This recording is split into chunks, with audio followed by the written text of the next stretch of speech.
So Daniel is 17 in chapter 2, and King Nebuchadnezzar has a dream. It's a crazy dream. He sees this big image. He requires all of the wise people in his kingdom. Now get this. This is hard to imagine. He requires them to give him both content and interpretation, because the king said, if you can give me the content, I can put all my weight down on the interpretation.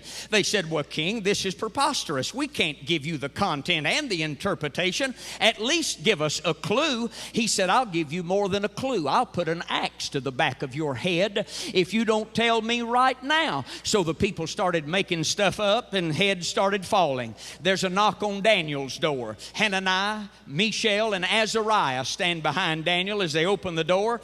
And the king, chief of the guards, comes in with a sharp axe, says, boys, it's time to go. We're going to take your head.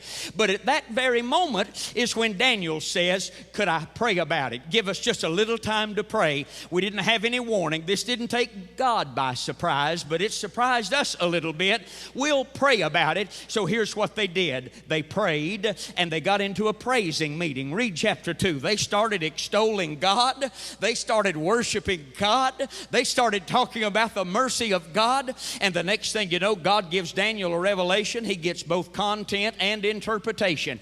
There's some crazy image, and this image has got a head of gold. It has a chest of silver. It's got belly and thighs of brass. It's got legs of iron. It's got toes that are made out of both iron and clay together. Daniel doesn't understand what we do, but we understand that was a vision and a dream of the great Babylonian kingdom at the head, then the Medo-Persia kingdom at the chest, and then came the Greeks, then came the Romans, then came the Roman Empire group of those that sprang out of the toes that you and I are looking at as we come to the close of our own church age. Daniel saw it all, and he explained it all to this great king. And the king said, you're the one. Tell me, and I believe it. And he proclaimed God to be God. Now here's what a 17-year-old did.